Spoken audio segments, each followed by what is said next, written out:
Hola oyentes, bienvenidos a Hablantinosos, el podcast, el cual es la excusa para hablar de eso que siempre quisimos hablar. Hoy con Andrés y Santiago. Santiago, ¿cómo estás? Hola, buenas, ¿cómo están? Hola Andrés, bien, ¿y vos cómo has andado? Bien, ¿y vos qué? ¿Cómo va esta semana? Bien, dándole pues con todas las noticias de nuestro paro, pero viniendo y cumpliendo el compromiso con los hablantinosos.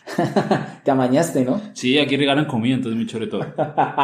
Contanos qué tema es hoy. Hoy tenemos las fake news y cómo nos afecta también con las redes sociales, que es un tema muy grande que estamos dando pasar por ahí. ¡Extra con la declaración de la guerra! ¡Extra! Nuestra sub declara la guerra. ¡Esta letra con la declaración de guerra! ¡Últimos momentos! Bueno, contanos, ¿qué es una fake news? Consiste en un contenido pseudoperiodístico difundido a través de portales de noticias, en prensa escrita o radio, y ahora que tenemos nuestros máximos difusores, que son la televisión y las redes sociales, el cuyo objetivo es la desinformación total. Eso tiene como finalidad, pues a lo último ya es la finalidad de la influencia política y agitar los ánimos. Han existido desde siempre y se remontan desde el primer medio de comunicación, pero ahora están extendidas mucho más por las redes sociales. La primera fake news de la historia contemporánea fue publicada por el periódico neoyorquino The Sun en 1835, que informaba sobre seres que habitaban la luna. Y la noticia causó un gran impacto en Estados Unidos gracias a tres factores: la aparición de las prensas de alta capacidad, la caída del precio de los periódicos, la penny press, y la llegada de los nuevos medios de transporte que superaban la velocidad de caballos por primera vez en la historia: los trenes y barcos a vapor. Estos ayudaron muchísimo a difundir una escala grandísima la información falsa que se estaba dando, y lo que hacía era un título sensacionalista bajo el disfraz de una noticia verdadera, lo que hoy denominamos fake news. Y está la famosa historia de Orson Welles. ¿La has escuchado alguna vez? Sí, claro, la famosa radionovela de Orson Welles que volvió una locura a New York. Exactamente. La de la Guerra de los Mundos, esa misión de radio fue la de la BBC. No prestaron mucha atención a la intro, ya que él decía que era una historia, era una radionovela. Que era ficción. Era ficción, nadie le prestó mucha atención a eso. Y los datos de esa audiencia se estiman cerca de 12 millones de personas que escucharon esa transmisión. Y otras tantas cayeron presa del pánico, abandonando sus casas y colapsando carreteras, estaciones o comisarías de policía. Los teléfonos de emergencia echaron humo durante varias horas, recibiendo multitud de mensajes que decían haber visto los extraterrestres. El polémico acontecimiento, que terminaba con el propio narrador de Orson, a causa de los gases que emanaban los invasores, pudo ser el fin de una fulgurante carrera, pero fue todo lo contrario. Orson Welles se volvió muy famoso después de eso. Mira que a mí me impresiona mucho eso, porque ese caso podemos ver como una ficción creada por una persona, que de hecho la Guerra de los Mundos no es de él, ¿o sí? No, la Guerra de los Mundos no es de él. No. Entonces él trató como de adaptar esa novela o esa ficción a la radionovela, y cómo esto tuvo tanto impacto en la realidad de las personas, que la gente escuchaba en sus radios esa narrativa y lo creyó. O sea, gente que salió a la calle totalmente conmocionada por esto. Tengo un dato que no lo tengo muy exacto, pero una vez lo escuché, y es que esa misma réplica se hizo aquí en Latinoamérica. Si no recuerdo, creo que fue como en Argentina o en Perú. Sí. Y se hizo una réplica de eso mismo, pero tuvo ataques más fatales, porque las personas luego se dieron cuenta de que era mentira y atacaron la emisora de radio y sí, la vandalizaron. Sí, claro, hubo mucha conmoción. Les tendré la nota, no sé, en un próximo episodio les diré en dónde fue. Se las debemos. Bueno, mira que esto también me remonta al filósofo Michel Foucault. Y este tipo tenía una teoría que se llama la teoría de la posverdad. Hablemos un poquito de él, o les doy un contexto de él. Él fue filósofo, psicólogo, francés. Él es posmoderno, es del siglo pasado. ¿De 24? Entonces, 1924. Sí, creo que sí. Y el tipo era homosexual. Entonces él ya sabía, digamos, al ser una persona que vivió en la posmodernidad, él sabía que existía más de una cara de la verdad.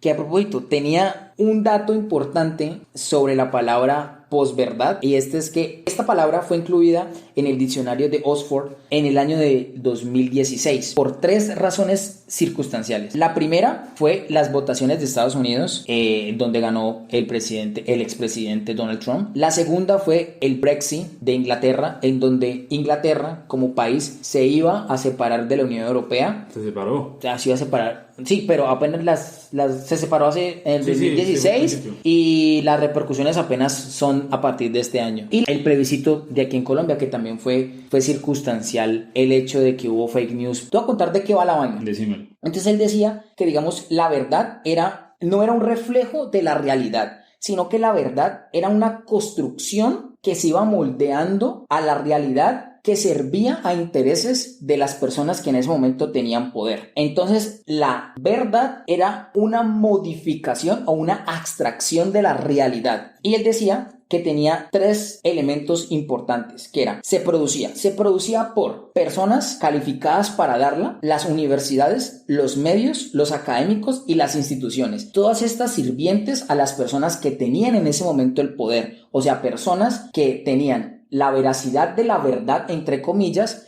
y que la hacían certera o hacían que tuviera certeza por el hecho de son personas aptas para tener la difusión de esa realidad o personas óptimas para dar una verdad. La otra es que se difundía, pues en ese tiempo él no tuvo como presencia de redes sociales y demás, pero se difundían por los medios tradicionales que servían a los mismos poderes que tenían la verdad en sus manos y defendían estos mismos intereses de estas mismas personas. Él decía que la lucha de la verdad siempre iba a ser constante porque había un poder que emergía para tener el poder de dicha verdad. Entonces, la búsqueda de la verdad era una lucha entre poderes emergentes. No era luchar la verdad por la verdad o por el conocimiento, sino luchar por quien tiene el poder de dicha verdad para usarlo a su conveniencia. Y al último decía que la verdad, para ser aceptada, tenía que tener resistencia. Y la resistencia son los contradictores de dicha realidad, que él decía, al tener contradictores quiere decir que esta verdad está siendo aceptada por muchas personas y que al tener oposición, esta podría ser refutada por medio de personas o por medio de las diferentes personas que la difundían y que tenían el poder para hacerlo. Por ejemplo, hacer un estudio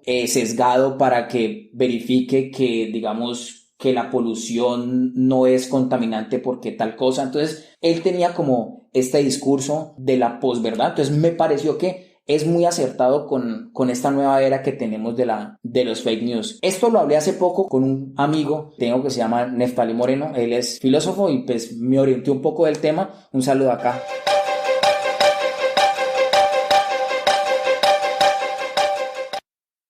La divulgación de estos fake news tiene 2 elementos importantes. El primero es que estamos en la era del internet. Esto lo que hace es que las redes sociales, como son un lugar donde los usuarios son productores y consumidores de dicha información, la información que circula en ellos puede ser compartida inmediatamente. La segunda es que estos utilizan algoritmos que son particulares para cada usuario y lo que hace es que esta información o los gustos que tenemos o inclinaciones nos pueden llegar sesgadas. Entonces lo que hace es que nos llega y como ya sabe qué nos apasiona, qué nos gusta, hace apelación a esto y por lo tanto la podemos aceptar por el hecho de que tiene muchas difusiones. Entonces no le prestamos más mérito a nada más, sino que como apeló a nuestras emociones, la aceptamos y por eso la hacen un medio de difusión tan rápido. Y mira, yo te digo que hay un incentivo monetario para esto. Te explico cómo. Son los llamados clickbait, que es una palabra derivada del inglés, un anglicismo, y significa literalmente SEO de clics. Eso surgió hace 10 años y es como una forma, se crean con formas con títulos atractivos en publicaciones de redes sociales en cualquier página para animar a que le den ese clic.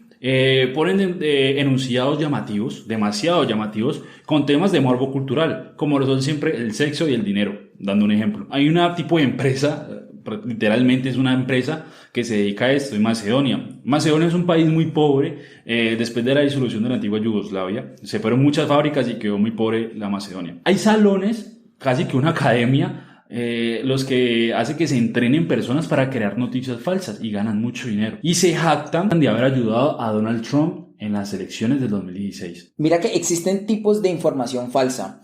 La organización... esa de First Draft. Esa misma. Ellos clasificaron en 7 categorías las informaciones falsas. Una es la parodia o la sátira. Esta no es tan tomada como fake news, dado que el fin de esta información es meramente humorístico. Por lo general se sabe porque son de ciertos medios de comunicación que la población sabe que es información simplemente sátira al gobierno, sátira a empresarios. Aquí en Colombia tenemos un ejemplo que es Actualidad Panamericana. Nadie toma las publicaciones de ellos o las informaciones o los titulares o los artículos como fake porque se sabe que es simplemente una manera de dar humor. Y la gente que no sabe que es fake. Bueno, pero es que como es un medio que ya lleva mucho tiempo, entonces se sabe que es sátira. Ah, ok. Por lo general, cuando se distinguen de la sátira es porque el medio ya está consolidado. La segunda es el uso engañoso de la información. Y esta información casi siempre es mitad de información verídica o cierta y mezcla de información que es trivializada. El tercero es el contenido impostor, que lo que busca es suplantar una fuente fehaciente o una fuente que da credibilidad, diciendo que esa persona o esa fuente dijo algo que no era cierto. Por ejemplo, hemos visto muchos fake de portadas de revistas, se ha visto muchísimo, o que son artículos, pero en realidad ese artículo nunca se hizo en determinado periódico o en determinada revista. El contenido fabricado. Este contenido tiene 3 elementos esenciales: es nuevo, es falso y es engañoso. El quinto es la conexión falsa. Nunca se confirma el contenido, sino que se dan indicios de este. El sexto es el contexto falso. Se manipula un contenido verídico. Este es muy similar al uso engañoso de la información, que es el segundo. Y por último, es el contenido manipulado. Este contenido manipulado siempre es por medios digitales, ya sean fotos, videos. Esto es para dar soporte a la fake news o al contenido, porque nace de algo que es real, se descontextualiza y da a entender otras cosas. Y eso lo hemos visto ahorita en el paro nacional, que se cogen no la totalidad de un video, sino un pedacito y puede ser contextualizado totalmente diferente a lo que es la acción completa.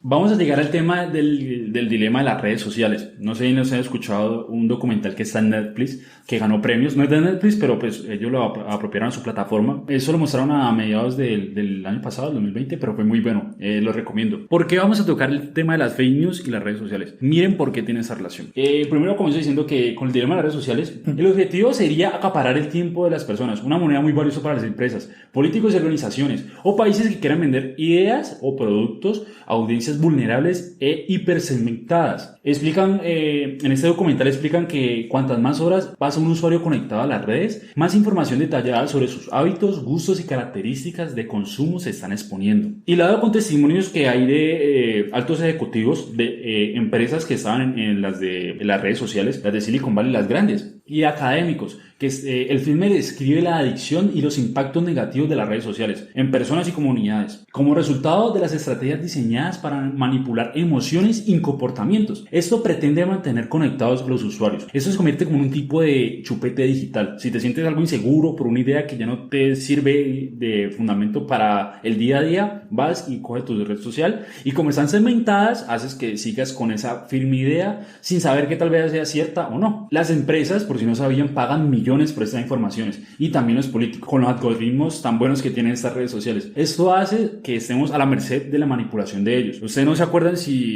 creo que se acordarán que Mark Zuckerberg estuvo en juicios hace 2 años, que estuvo eso fue muy mediático, la verdad, y hacía unas caras muy chistosas. Fue por problemas como estos. En las redes sociales se propagan las noticias falsas 6 veces más rápido que las verdaderas, según un estudio del MIT en 2018. ¿Saben por qué? ¿Por qué son más llamativas? Porque las noticias casi siempre son más exuberantes, siempre tratan como un enunciado mucho más de impacto y son más extravagantes. Apela mucho a las emociones, entonces creo que juega un poco con tu mente, entonces ahí es donde te hace como creer en ellas sin dar tregua al raciocinio. Entonces, lo que estamos haciendo es como creando un sistema que privilegia la información falsa. O sea, no hay un control verdadero, aunque Facebook ya hace control sobre esto.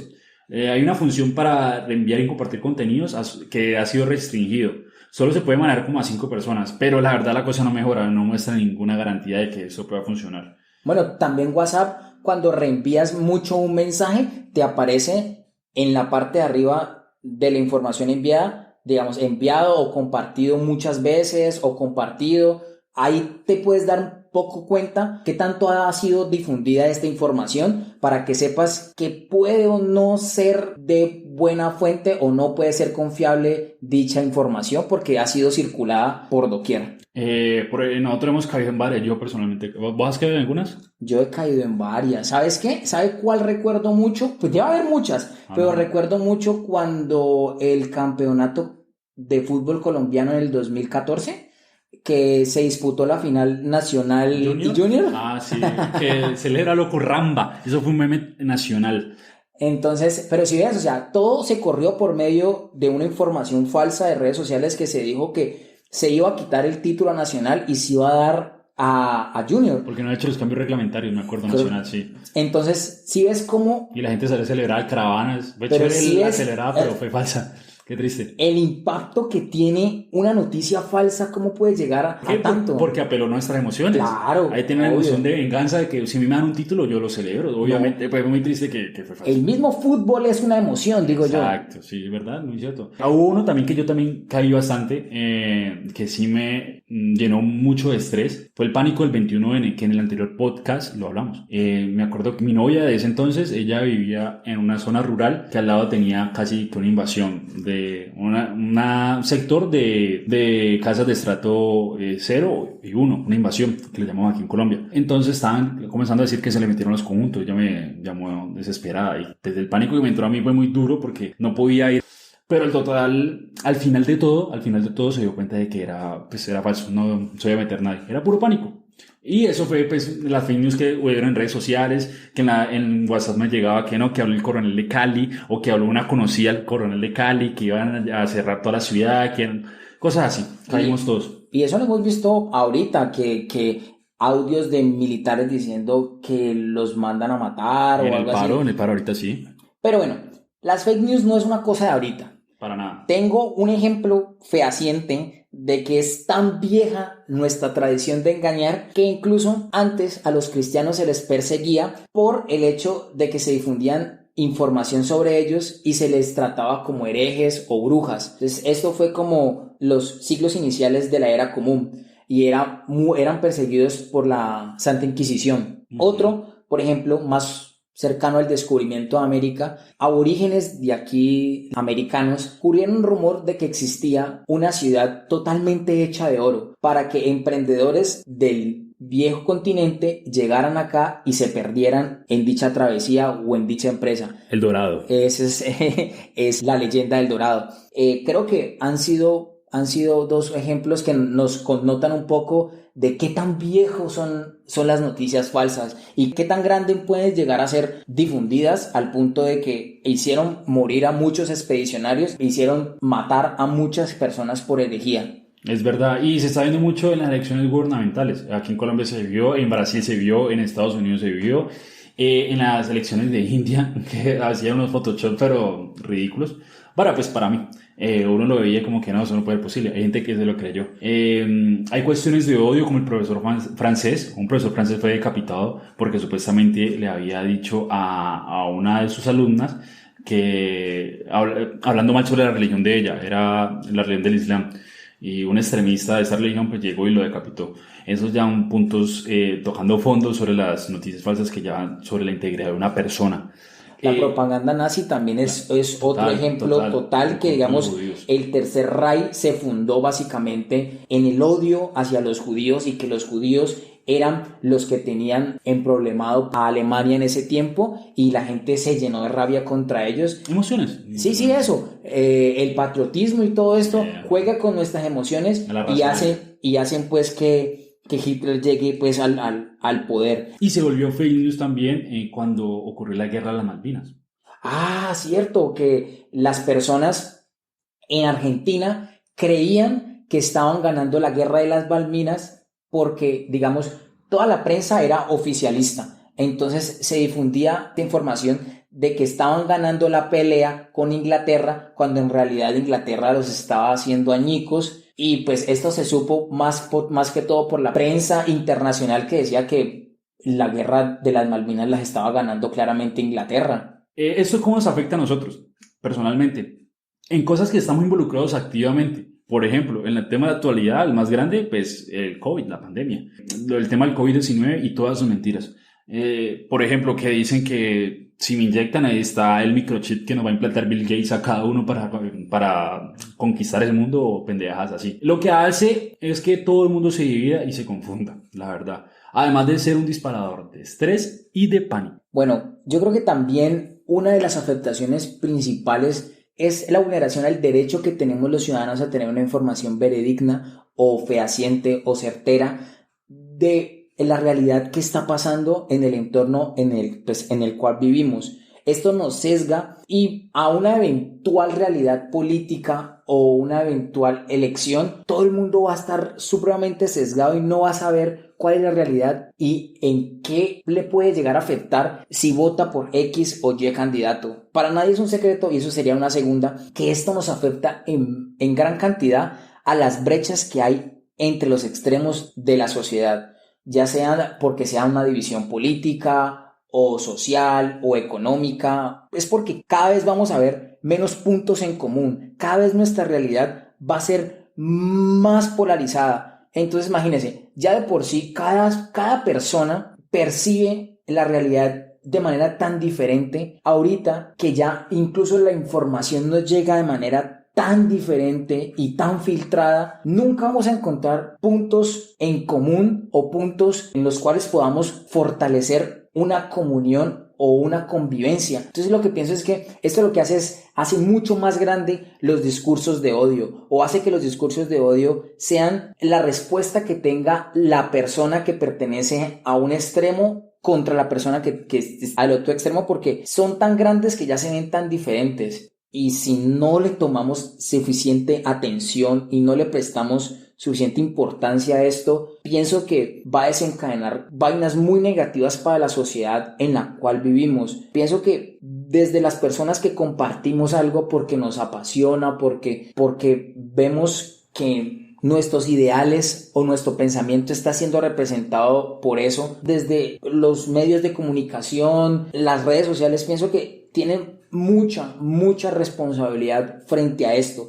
Si bien yo sé que las redes sociales no fueron hechas o no fueron creadas para este impacto, siento que ellos tal vez no midieron la consecuencia en la cual se pudo convertir todo esto. Si bien ellos hicieron pues contenido para entretenimiento de las personas y ganar dinero a publicidad, siento que no están siendo responsables, porque la información tan sesgada que nos llega tiene este tipo de repercusiones en la sociedad y amplía mucho más las brechas que tenemos. Hay una pregunta que casi que filosófica, y es ¿por qué nosotros la aceptamos? ¿Por qué las compartimos?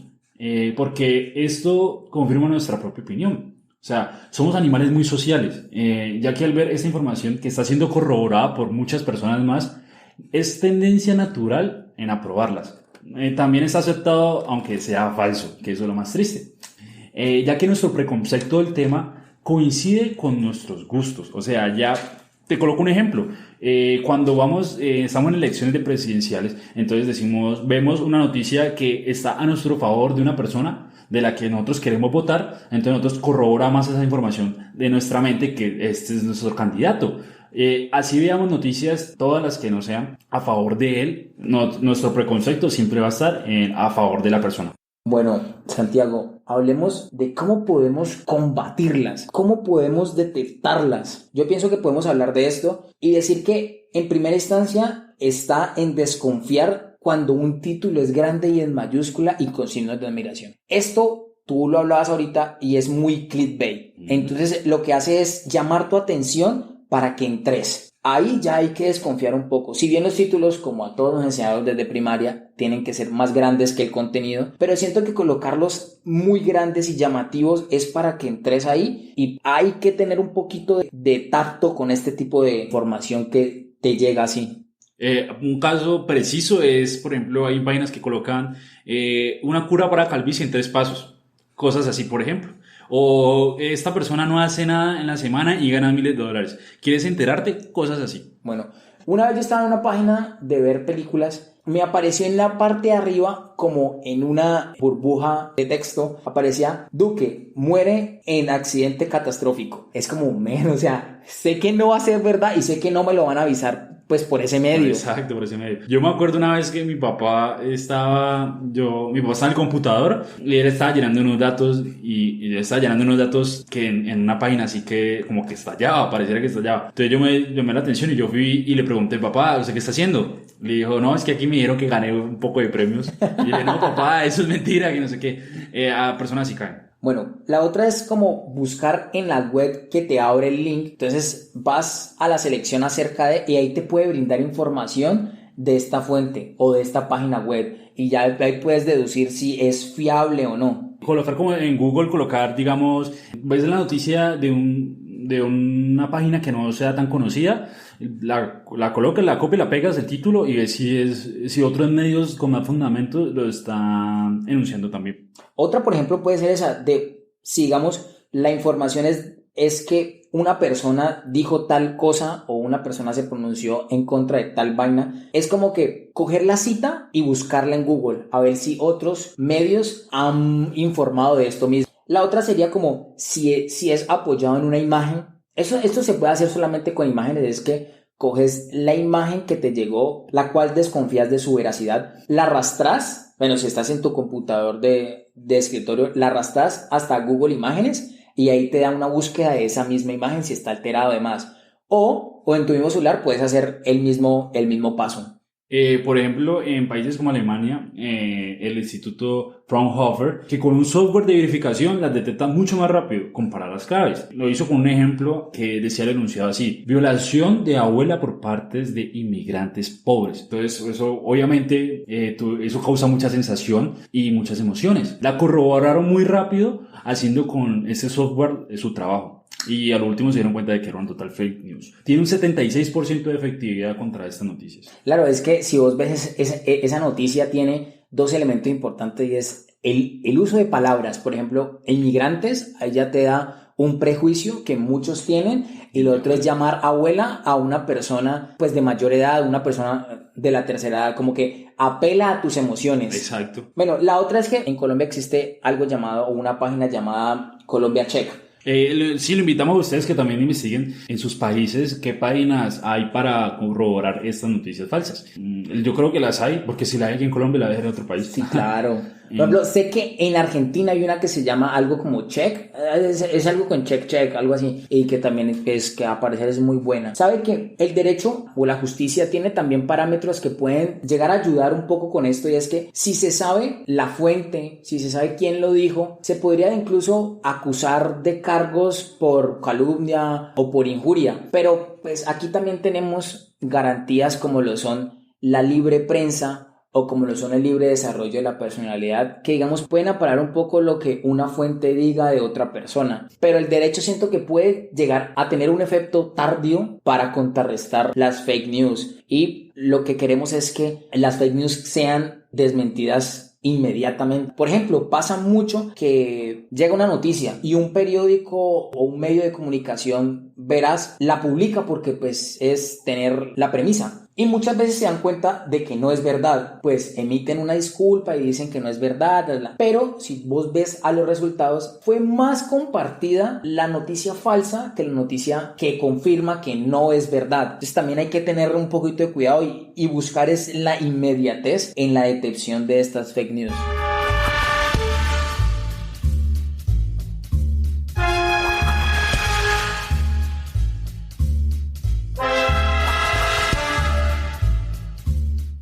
Podemos darle un poco de cierre ya al capítulo y llegar a unas conclusiones puntuales. Pues mira, yo creo que el tema más elemental, que también lo toca mucho en ese documental muy bueno que se lo vuelvo a recomendar, no me están pagando por ello, no soy clickbait de nadie, es el dilema de las redes sociales, que es la división y la hipersegmentación de las personas. La verdad, eso a nivel general, o sea, ya cuando se tocan temas políticos de la segmentación, de la polarización, nos vemos muy afectados porque ya estamos eligiendo a personas por fake news, y eso ya es muy terrible. No vas a querer que nadie nadie te gobierne a punta de mentiras. Yo creo que eso es lo que tenemos que combatir. Veo con ojos de esperanza de que ojalá podamos combatir eso y que creo más en los software que puedan combatir con eso para que no caigamos otra vez en las fake news, que todo el mundo ha caído y todo el mundo caerá. Veo con suma preocupación el tema de las elecciones que se vienen dentro de un año en mi país, en Colombia, y es porque ya vimos cómo el status quo, el gobierno o el poder que ha estado predominando los últimos años aquí en Colombia ha desestabilizado grandes acontecimientos populares en Colombia y uno fue el plebiscito. Lo que yo digo es que ya hay razones para pensar que este poder o este status quo político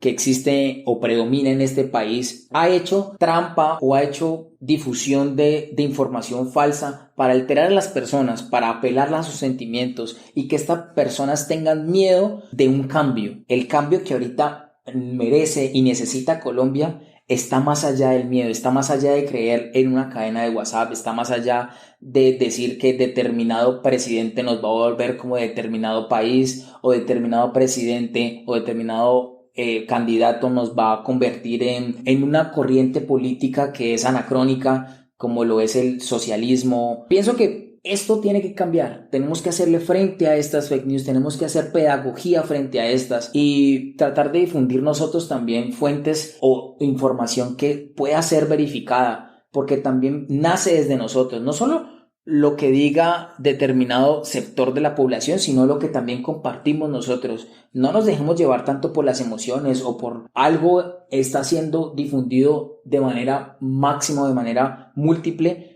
lo tomemos como verdad. Esa es como mi invitación. Sí, hay que desconfiar, gente. Estamos en Colombia, aquí hay que desconfiar de todo. Sí, en Latinoamérica, aplicado para toda Latinoamérica. Ahorita vamos a hacer una pequeña sección promocional sobre el podcast. Audioventas. En donde sea que la plataforma donde nos escuchen, nos pueden seguir por ella. En algunas se puede dar categoría, se puede dar like. Entonces compartan los episodios en sus redes sociales. Muy pronto Hablantinosos va a tener también sus redes sociales para hacer difusión acerca de los próximos episodios, de qué vamos a hablar, o digamos para que ustedes también se sientan cercanos a este podcast. Tenemos un correo electrónico en el cual por ahora podemos ver sus opiniones o sugerencias de temas. Es hablantinosospodcast@gmail.com. Facilito. Si les incomoda algo, si quieren que podemos mejorar en algo, somos nuevos y queremos aprender y nos gusta hablar mucho siempre. Entonces es chévere hablar aquí. Entonces le agradecemos mucho por los que nos han escuchado. Hemos visto las gráficas que han subido la audiencia y nos gusta, vamos motivados. Entonces le agradecemos, que tengan buen día y esperemos que... O noche o tarde. O lo que sean, o no escuchando, de qué parte del globo nos esté escuchando. Los queremos y muchas gracias. Nos estamos hablando. Hasta la próxima. Chao.